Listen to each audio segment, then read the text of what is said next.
It's a beautiful morning. It's Pete Blair here, aka the Mad Scientist. Just heading to my workshop.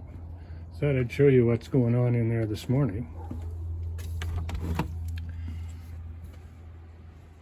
Oh look, looks like it's a motorcycle service repair place this morning. This is my son's Harley Davidson.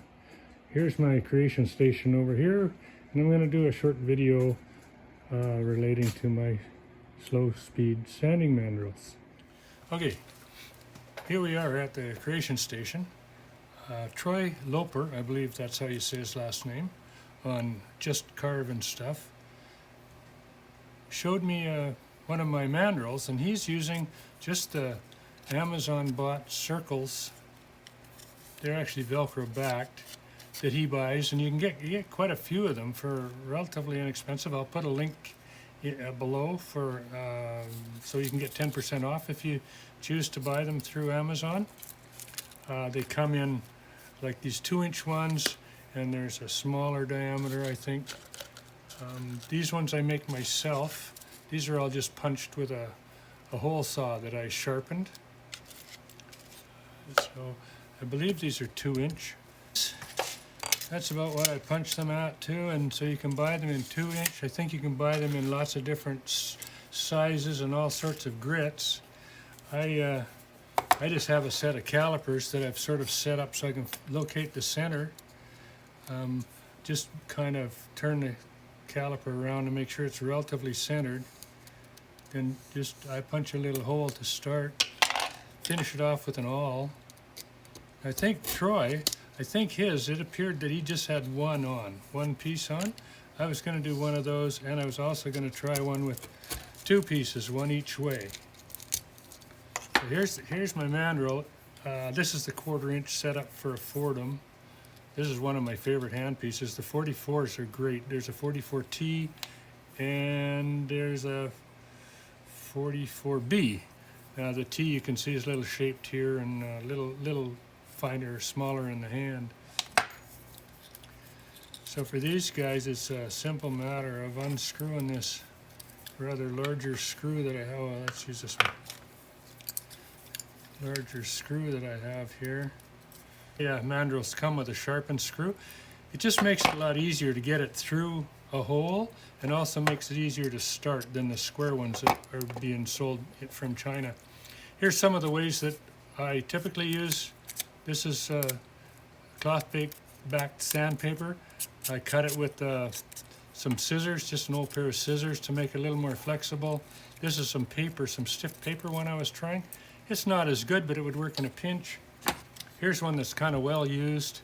I've been beating it up a bit. It's again cloth. I think this is like 150 grit or something. Just turns into kind of a mop when you do it like that. So let's try Troy's way. We'll just put the screw through the center. Oops, should have a washer on each side, shouldn't I? That'd be smart. So we're just going to try it with the paper facing one way here and see how that works out.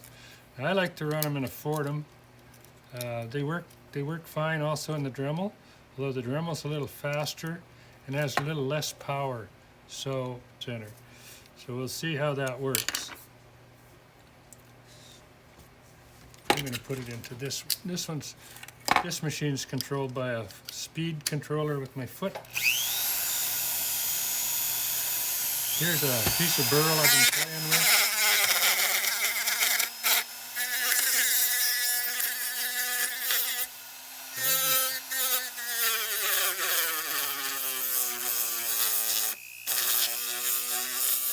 As you can tell, it sounds very well. Being a single piece, it kind of gets into thinner, smaller areas. But you can only stand going one way, right?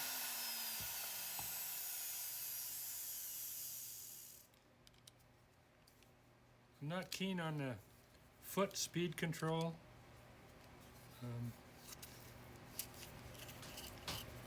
I have another Fordham or 2 set up on a router speed control that I can then just turn on and off with a foot switch, which works better for me. It's hard for me to maintain a constant speed with the variable speed foot control.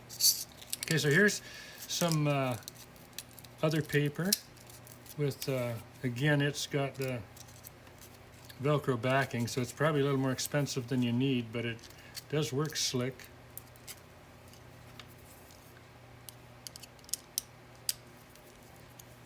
I'm going to just put this handpiece onto this other guy here. This is one of the silicone outer sheaths. They're very flexible compared to the other one. This one isn't so flexible, as you can see. So they are nice. They're a little more pricey. So this one's now on a router speed control that I can control with a little dial here. So I like to run it fairly slowly. So now this has got sandpaper both sides. So you can pull it.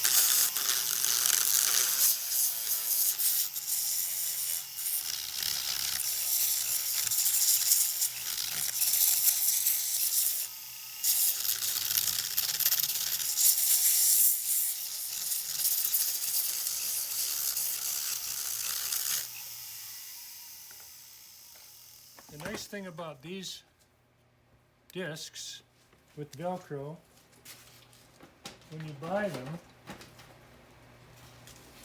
you can get all sorts of fittings for them. So they'll go onto a disc sander of some sort, like for instance, like this one I have with the Dremel on it, and I don't need to turn it on, I guess.